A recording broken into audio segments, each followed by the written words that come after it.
Hey, Eagle fans, I'm Thomas Mott. Welcome into Philadelphia Eagles Now. First question before we jump into a Monday news rumor video here. How long have you been an Eagles fan? Like, how long? Has it been your entire life? Is it like me when I became an Eagles fan at like 5 or 6, whenever I just picked my own team? Give me your thoughts down below. How long have you been an Eagles fan right now?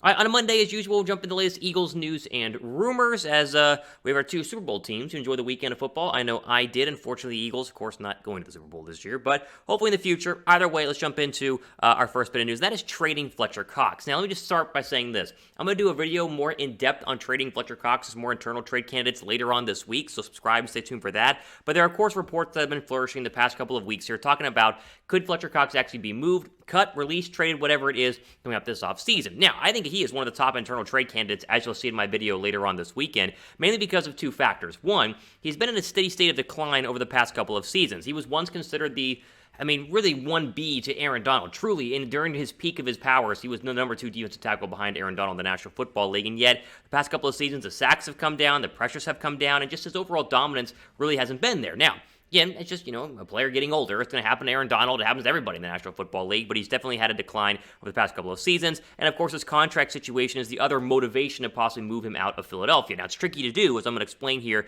in just a couple of minutes. But at the same time, I do think that it is possible for the Eagles to move on from Cox and free up some cap space and free up really a defensive tackle position that, as we'll see, can easily be filled by some in-house guys currently on the roster. Now, let's go ahead and jump into Fletcher Cox's comments when asked about his contract situation a couple of weeks ago. I think this was just after Philadelphia lost to Tampa Bay in the wild card round of the playoffs. Cox made it clear that he I think wants to stay in Philadelphia. We'll throw that up right now. Quote, "I made it clear I am happy where I'm at right now, and if you want to ask me any questions about that, I can probably give you Todd France's number, and he can update you on that. Other than that, I'm not open to talking about any other type of contract situations or me being here," end quote.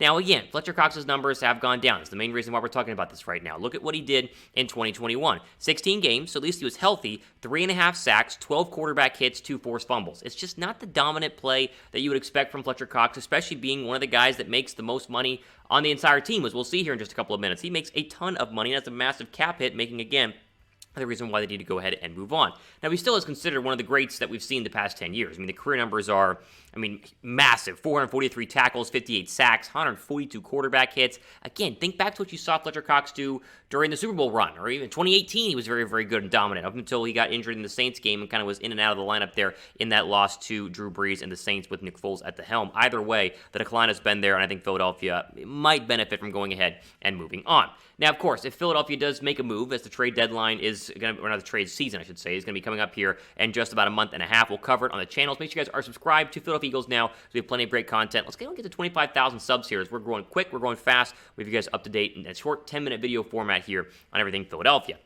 Now, the tricky part of trading Fletcher Cox is definitely the contract situation. Just kind of give you a 10,000-foot picture of what's going on right here. Here's your contract details for the next 2 seasons. He is signed, of course, for the next 2 seasons. Dead cap hit next year, or say really this year, $40.9 million. That's tough to go ahead and manage if you want to trade or cut him. His cap hit alone is $14.9 million a year. 2023 dead cap is coming down a little bit, but still very high, $28.1 million. And his cap hit in 2023 is $12.68 million. So tricky to do, but as a video I saw, I think it was on Bleeding Green Nation, they linked to it, that it's possible to trade. They just have to kind of work it out and obviously do a lot of magical maneuvering with the cap, as most teams do in the National Football League today. Now, again, if they were to go ahead and move on from him, I would feel pretty confident about this defensive line. Javon Hargrave is still very dominant. He was the most double-teamed defensive tackle in the league this season, more so than Aaron Donald. You didn't see him a lot in the second half of the season. Well, that's why he was being double-teamed. And really, the emergence of Milton Williams, who I think was a fantastic third-round draft pick by Howie Roseman. He played very, very well, especially late in the year, and I think he was drafted to be the heir apparent to Fletcher Cox. Now, again, will the Eagles go and trade Fletcher Cox? I genuinely do not know. I'm not really sure if they're going to try to go ahead and make it happen. If he comes back for another year, I think that's still fine. I'm not advocating for them to do so, but if there was the right move, if there was a team willing to take that contract away from Philadelphia and you didn't burn yourself with dead cap money, I would definitely go ahead and consider it. Ad break pin comment down below right here. Do you want to trade Fletcher Cox? What do you think? Type Y down below for yes, or if you disagree, type N down below for no. More comments from more Eagle players that is interesting here on a Monday. Let's start with DeVonta Smith, who talked about how he was disappointed in his 2021 season. When I heard these comments, I was like, Wow, really? He was disappointed in his 2021 season? Yeah, apparently he didn't reach his goals in 2021, and that he wants to, try and go ahead and reach those in 2022, which is just crazy to think that a guy, as we'll see his numbers here in a second, could have the single-season rookie receiving record, breaking Deshaun Jackson's numbers set back in like 2008, and yet still think that he didn't do enough. And again, if you watch the Eagles play, I would disagree with him. I thought he did a lot. You start looking at the numbers, we'll do in a second. He was very, very dominant, but it's kind of fun to see DeVonta Smith talk about how a great year was really not a great year in his mind, meaning that more and better is yet to come. Here was Smith's comments on 2021, quote, expect to see more. I didn't kind of reach my goals that I wanted to reach, so I know what I have to do to get where I want to be, so you're going to see more, end quote. Now, does that mean more catches, more targets, all the above? I don't know, but his overall numbers, I think, were fantastic in 2021. I think you need to get that up to 1,000 yards, and I think the touchdowns need to come up as well. Targets are a big one, too. You had 64 catches, but he didn't have as many targets as we all would have liked later on in the year, and that comes down to Nick Sirianni and Jalen Hurts forcing the football to him. You watch the Bengals, who are going to the Super Bowl right now with the rookie wide receiver and Jamar Chase. They do everything they can to get the ball in Jamar Chase's hands, and yet there were times, especially in the Bucs loss in the divisional or the wild card round of the playoffs, where he wasn't really targeted and they didn't get the football to him that often. He is a special player. He is an elite player at his position, or at least will become one in the National Football League, and more targets, more catches, more numbers are all in line for him, and I'm excited to see Smith not done yet, still hungry for his sophomore season in the National Football League. Now, of course, we expect the wide receiver depth chart to look different than what you see on your screen right now by adding another wide receiver, and while some say that will take targets away from DeVonta Smith, I disagree.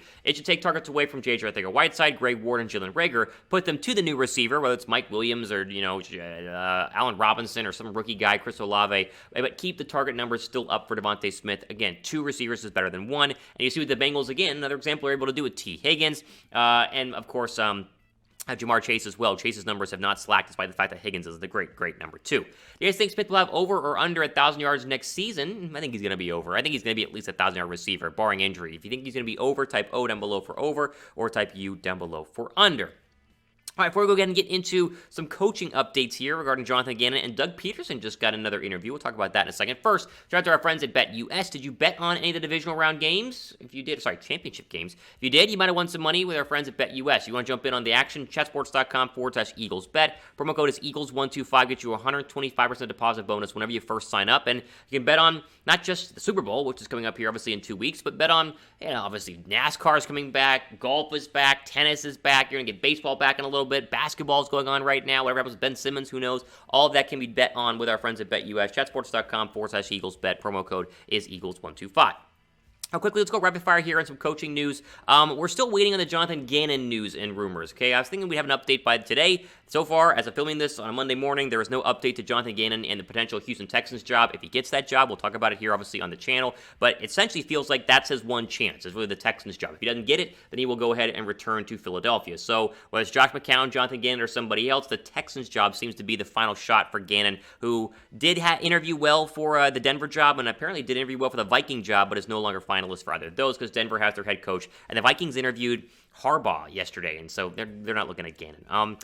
There's no head coaching job for Doug Peterson as it stands. The former Eagles Super Bowl head coach from 2017, of course, let go last offseason, has been interviewing around. He interviewed in Jacksonville. He interviewed, I believe, with the Vikings, and he's with the Bears, and he just recently, yesterday, interviewed with the New Orleans Saints. So he is getting interviews. He is getting calls, but I think his best option right now and his best shot is probably that Saints job, mainly because the Saints job is not a sexy job right now, which appears to be why Doug Peterson is not getting a lot of calls, which is interesting that he, being a Super Bowl winning coach and kind of a quarterback whisperer, at least for the first part of Carson Wentz's career, is not getting a lot of calls. But that is the current update on Jonathan Gannon, on Doug Peterson. No job, no update there, but he did interview with the Saints yesterday.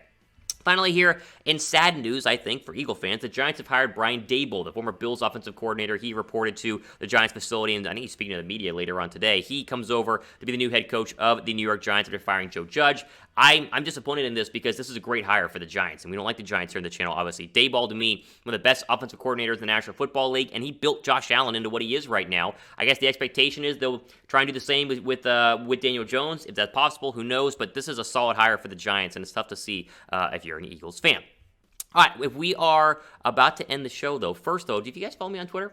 Like seriously, do you guys follow me on Twitter? @RealThomasMott. Over 3,000 of you guys do. If you do follow me on Twitter, comment birds down below in the comments section. Just type birds to confirm that you're a follower. If you don't, go follow me on Twitter. I do a lot of tweets regarding Philadelphia, mainly Philadelphia, on my Twitter account. @RealThomasMott. Give me a follow. All right, ultimate for today on our Eagles news and rumor video. Plenty more content coming up later on this week, including the 4 internal trade candidate video, which will go out, I believe, on Thursday, maybe? I don't know. Either way, make sure you guys are subscribed. Mailbag video this weekend as well, so use the hashtag Eagles and ask any sort of mailbag-related question you could possibly want. Again, for Philadelphia Eagles now, Mott signing off for the rest of your day.